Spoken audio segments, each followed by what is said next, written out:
So one, again, the biggest mistake I see is sellers choosing keywords that like I would go in there with my experience, look at it and like, I would never choose that as a keyword. Like that's just like, here's why it doesn't make sense. But it's often really hard for brands to kind of understand that. And then the second one is not prioritizing order volumes when it comes to making bid adjustments. So how I talked about the ranking and, how it's really the order velocity, and then also the orders that you get from ads help with that velocity to drive better organic market share. Well, it's not factoring that in when you go and make your bid optimizations and just doing like cold hard math and not looking at like anything else.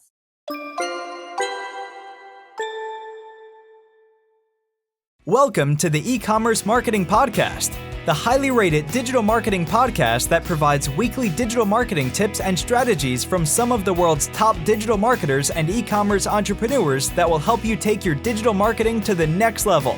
Sit back and enjoy this power-packed episode hosted by Arlen Robinson, who is an e-commerce entrepreneur and digital marketing expert with over 20 years of experience.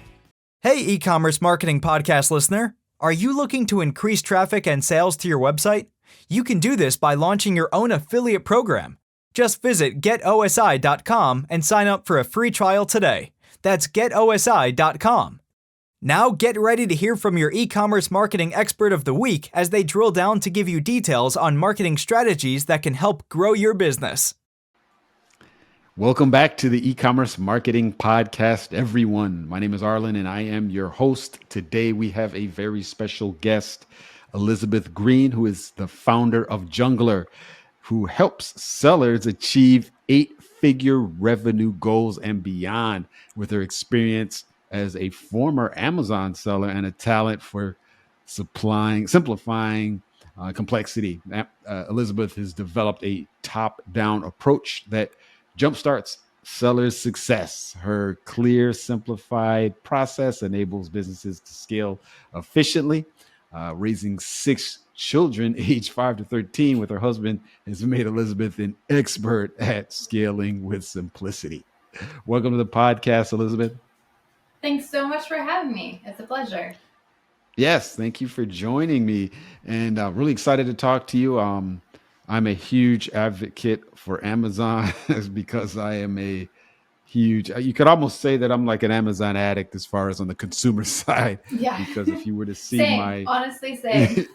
Yeah, if you were to see my recycle bin, it's like always filled with empty Amazon boxes. I hate to say it, but yes, they've got me, and they've got a lot of people as well, which is a testament to the success of Amazon, which is really why we're here today. Yeah, before we dive deep, one thing that definitely stood out to me is what I said at the end. Having raised 6 kids, or in the process of raising 6 children with your husband, you're definitely an expert on scaling with simplicity.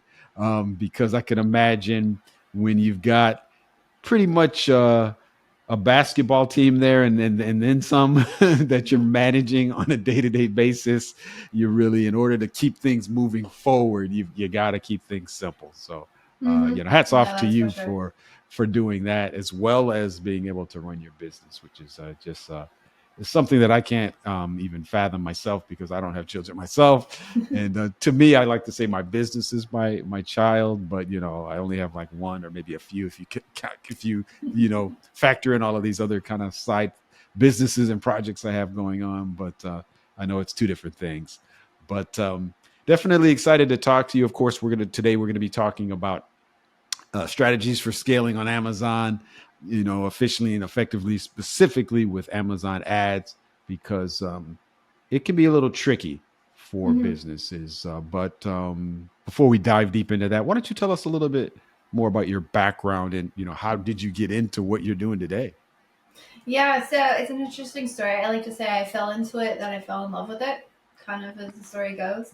Sure. I think it's a lot of our origin stories. We figure out oh, there's this thing I could do. And then you're like, oh, there's this thing I really enjoy doing. That's great. And it's always great when passion and business meet. And so that's really where I'm at today. Started out really just wanting something to be able to keep the family together for also very much a work from home gig. Because we had 6 kids, obviously. We also homeschool, which means the kids are home, but my husband was not. And I was like, this sucks. We want to bring him home. So, of course, that ton of it's almost overwhelming the opportunities online that there is to like make an income. One of those, of course, being Amazon, which is how we got into selling. And then at the time, Amazon was really, really ramping up what they were doing with their ads platform. And the one thing I really love about the Amazon community is they're very, very open to sharing strategies and tips. And so I had gotten a lot of value from that when I was starting out, just through selling. And so when I started to learn more about the ads and there started to be more questions of how do you do this? Should I do this? What does this look like? Right. I happen to have the answers. And I was like, well, everyone's been super generous. I would love to be generous as well. And so just started answering sellers' questions. And then that led to somebody being like, okay, I don't want to have to do this. Can you help me out? And I was like, well, I think I can. And so that led to a first client, which turned out I absolutely fell head over heels in love with like the art and science of what we do. And so just kind of continued to grow from there. Well, Elizabeth, thank you for sharing that. Really appreciate that. As I mentioned, there's Amazon can definitely be very tricky for businesses to be able to kind of navigate those waters. So it's really good to have businesses like yours that the business can rely on and to kind of help them navigate all things Amazon. Now, speaking of specifically the Amazon ads, if we just kind of look at a top-down view on what this whole landscape looks like, what are the particular possibilities that are available for a business if they want to utilize ads? What does it look like and what's involved with that? Yeah, so really in a lot of ways the sky's the limit. And they've also gotten more competitive. I just made a post on LinkedIn. Sometimes I don't want to bite the hand that feeds me. I love Amazon, but they're continuously taking up organic placements on their search pages. One, with ads, but then two, Amazon's also selling their own products, so like Amazon Basics, and they're also taking up additional spots with those right at the top of the page. And it's a little bit annoying for us because they're like, you're taking prime real estate that I just no longer have access to. And so these days it's roughly about 50% of sales come from advertising on average. Now, the reason why that can even be sustainable for businesses, because that sounds like a lot, like 50% of your total sales you have to like pay for advertising to get, is this very unique factor of the Amazon platform that Amazon advertising can actually lead to better market share or better organic placement on search pages for Amazon sellers. It's very, I would say, unique to the ad platform or Amazon specifically. Like Google used to do it back in the day, right? You could pay for ads and then rank up your web pages, but it wasn't in the best interest of Google for that to happen because they're interested in like having the best, information. And sometimes if you're gaming a system, it doesn't really work. Well, it's still within Amazon's best interest to still allow this to happen. And I think the day that they take that away, like their whole ad platform is going to crash because no one's going to want to spend anymore. But the way it works with Amazon's algorithm is that one of the biggest factors in deciding which products are going to get priority on search pages is the sales velocity, or basically how many times are people purchasing a specific product, right?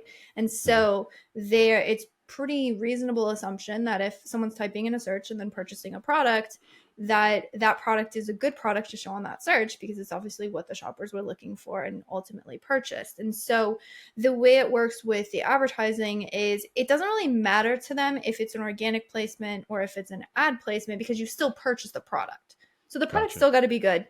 You still got to get purchases from it. You can't run just like throw a bunch of money on ads, get a bunch of clicks, and still have that work in your favor. So you still have to like go where the shoppers are wanting to purchase your products.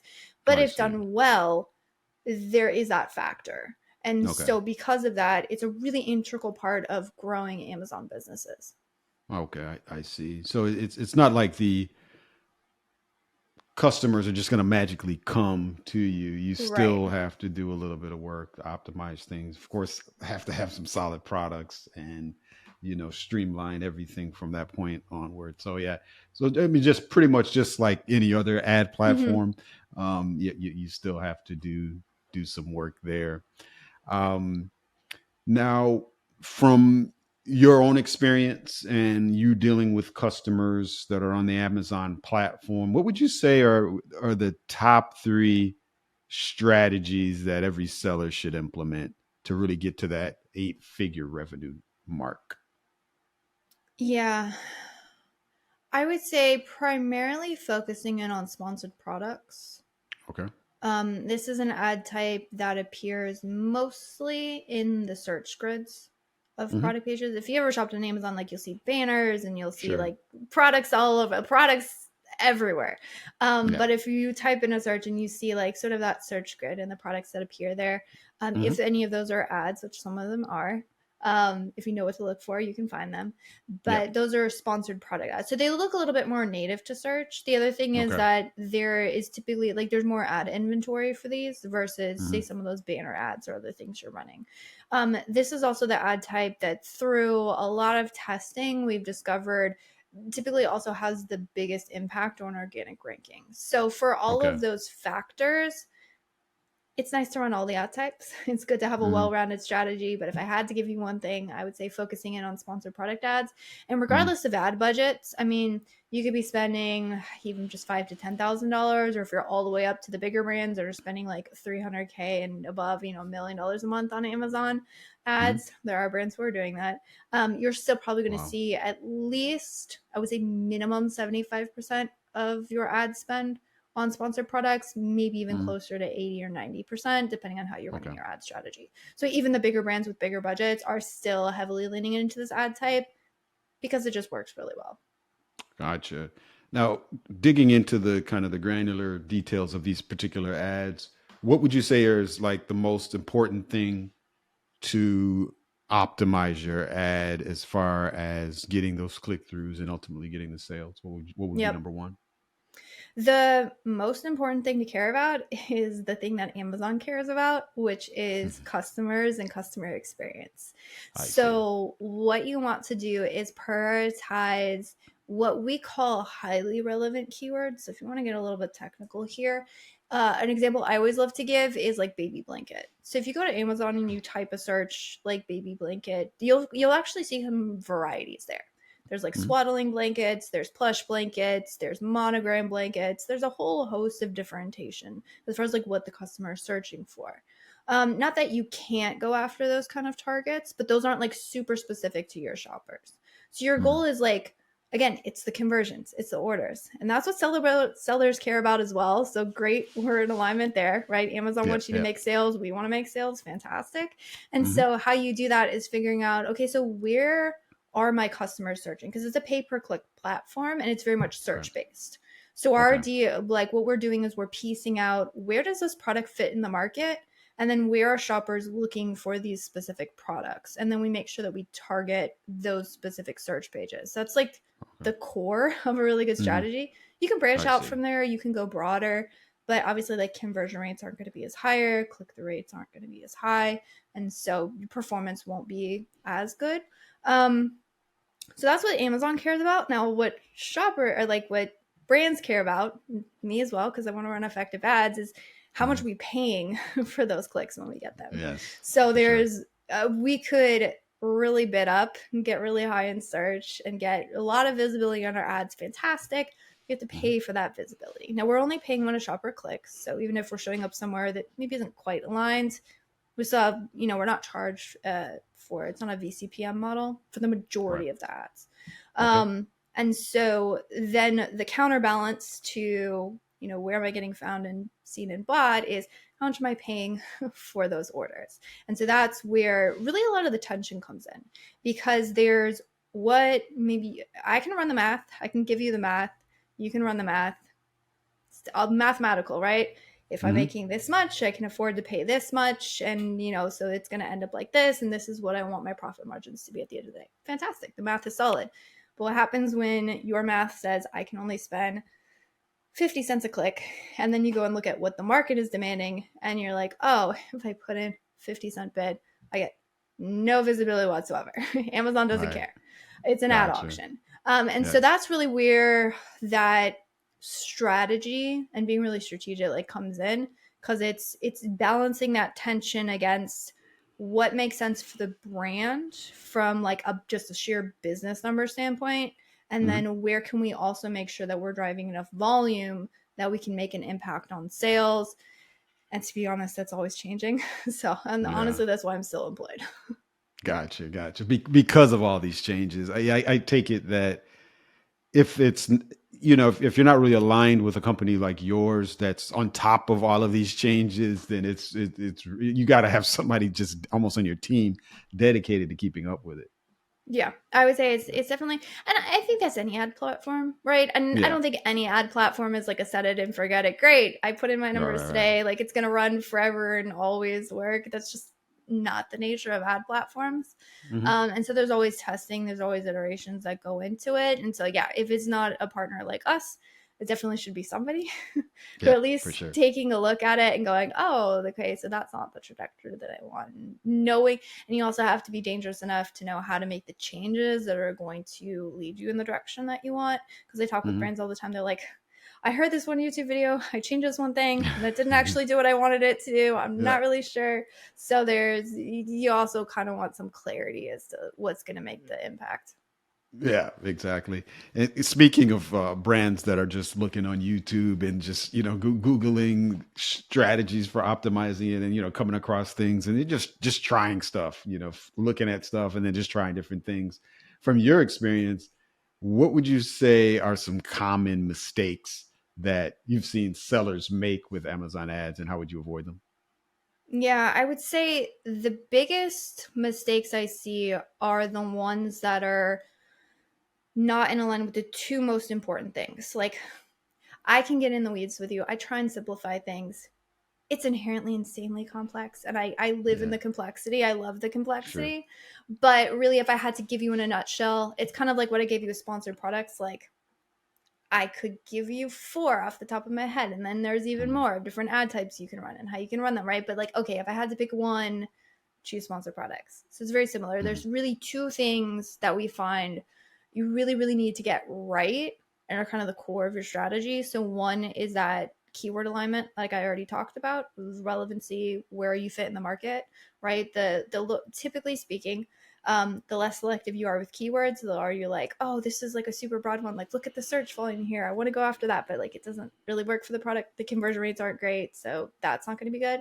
But then the second one that you really need to get right is your bid. So those 2 things, if you focus on now, bid, I already kind of touched on it about like the tension between what the market demands and what you're willing to pay. So one, again, the biggest mistake I see is sellers choosing keywords that like I would go in there with my experience, look at it and like, I would never choose that as a keyword. Like that's just like, here's why it doesn't make sense. But it's often really hard for brands to kind of understand that. And then the second one is not prioritizing order volumes when it comes to making bid adjustments. So how I talked about the ranking and, how it's really the order velocity, and then also the orders that you get from ads help with that velocity to drive better organic market share. Well, it's not factoring that in when you go and make your bid optimizations and just doing like cold hard math and not looking at like anything else. And so I cannot tell you how many times I've heard this, and I feel so bad when I hear it, is someone will say, okay, I went into my ads and my which is ACOS, it's a very Amazon term. It's your ad spend divided by your ad sales. It's like the inverse of ROAS, basically. I don't know why Amazon decided to do it that way.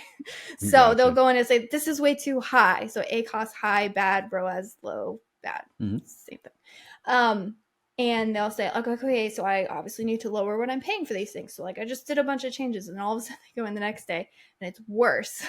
And their sales absolutely tanked. And they're like, wait, sales are down and ACOS is higher. And like this, like what in the world? It's because what happened is you lowered too much on the things that were driving those sales and that sales. So then you basically just cut off all visibility, and then everything just like starts going down from there, and it's not good. So it's making sure that you're not what we call like over optimizing. Gotcha. Yeah, I can see how that can be a tendency, because even with some of the other platforms, and I've had other experts on, sometimes you get in the mode of just constantly just changing, optimizing, and without really taking a step back, looking at the data, and then seeing where to go. But you're just so focused on just the constant tweaks there. But yeah, you do have to just, I think, step back a little bit, kind of analyze where things are headed before you do major tweaks. Now, I just want to kind of switch gears a little bit, because I'm just generally curious, and I'm sure others, business owners, are curious as well.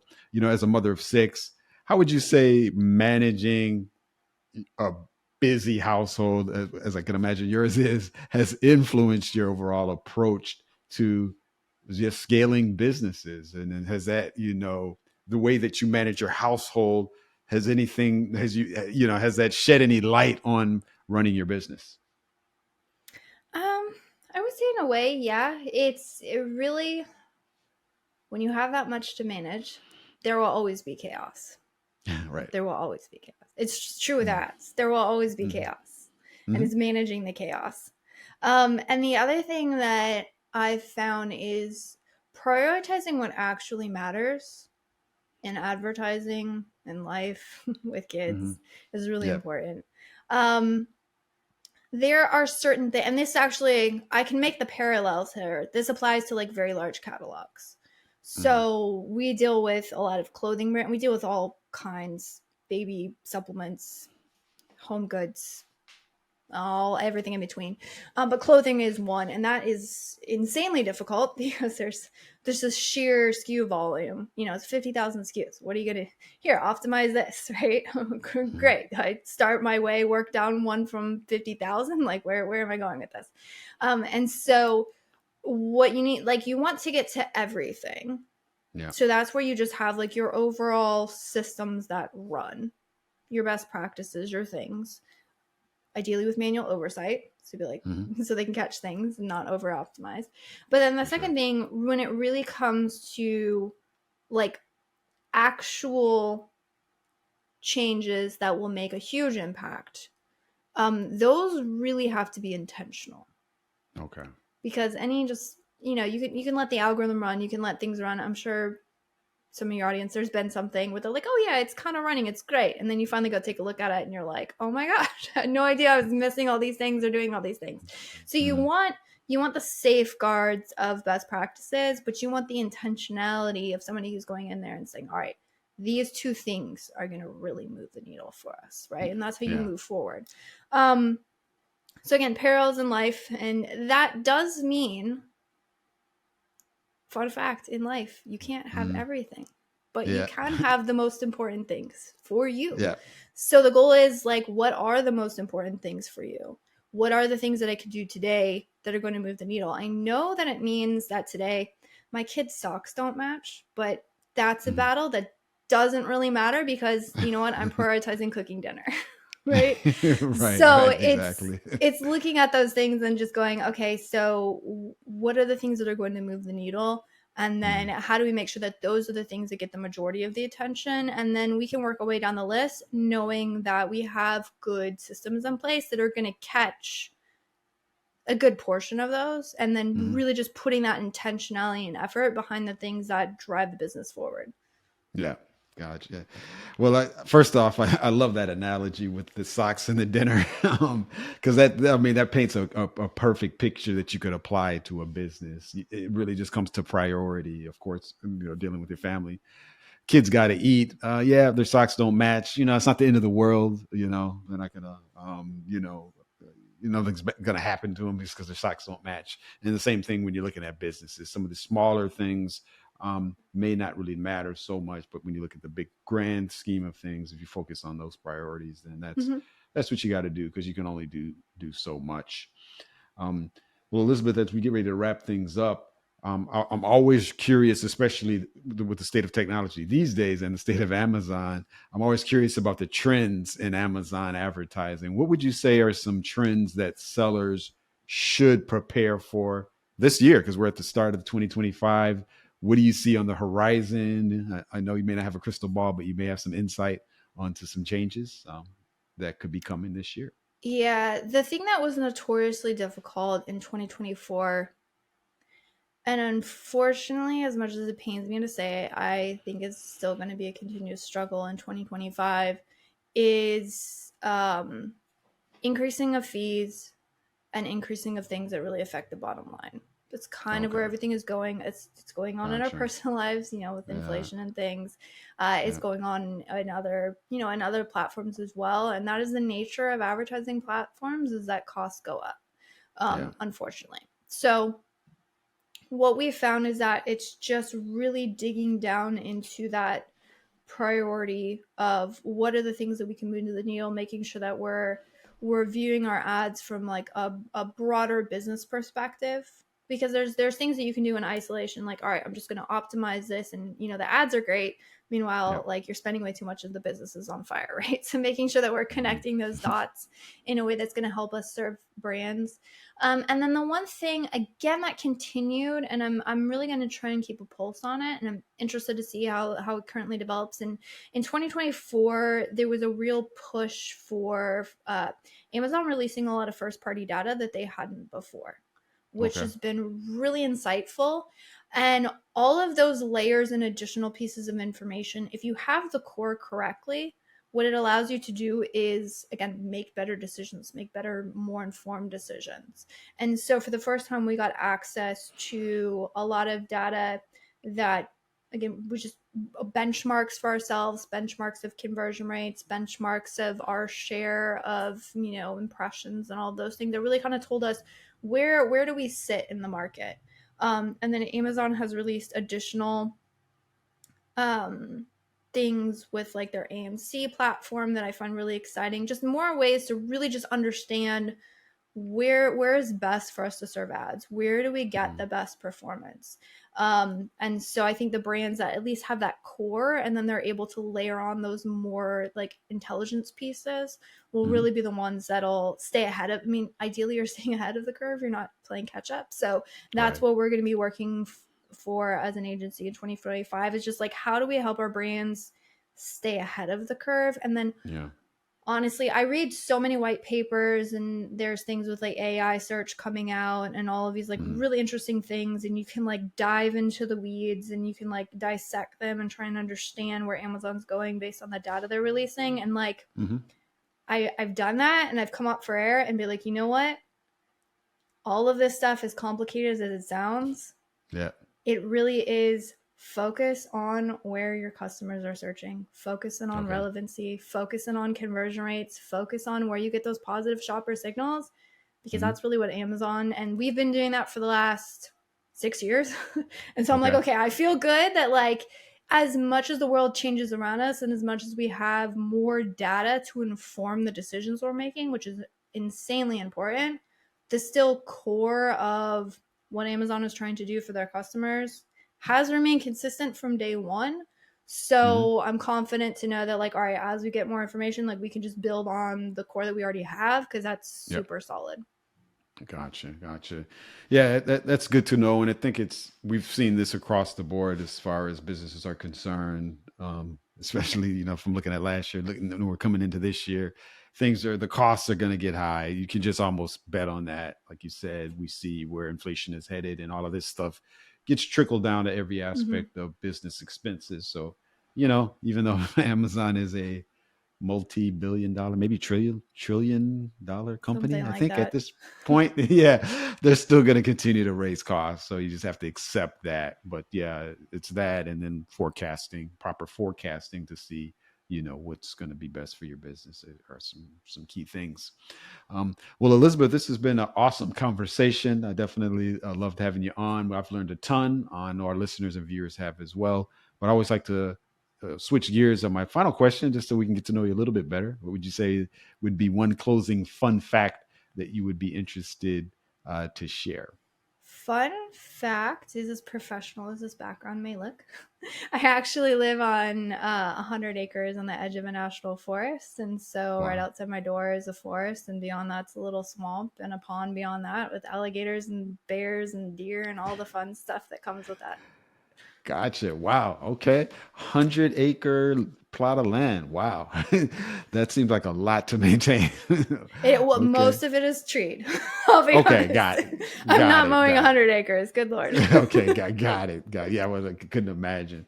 Well, that's awesome. Yeah, thank you for sharing that. Yeah, it's good. I'm sure that's the convenience of just being able to just walk away from technology and just escape is really a good thing to be able to have that in your backyard. So yeah, that's awesome. Well, thank you for sharing that, Elizabeth. This again has been great.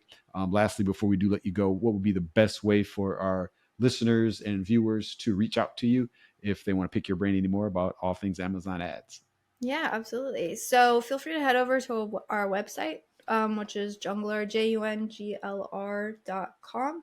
If you're interested in a service, you can reach out to book a call. There's a chat option. I'm still fielding those, so we might not answer in chat, but I'll drop you an email.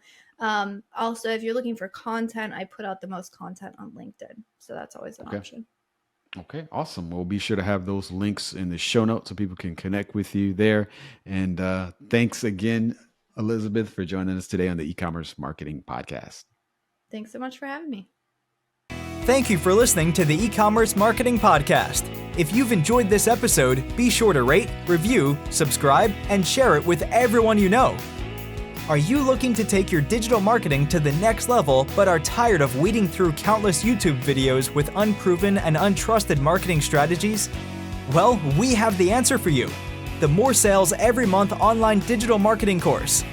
In this information-packed course, you will learn effective keyword research, link building, content marketing, and much more to attract and convert your site visitors into paying customers. Just go to moresaleseverymonth.com and sign up today for a low one-time fee. In addition to this power-packed course, if you would like to get access to a growing repository of digital marketing articles, PDFs, and ebooks, check out getosi.com/resources and opt in to get full access to our library of priceless marketing information to help you take your digital marketing to the next level.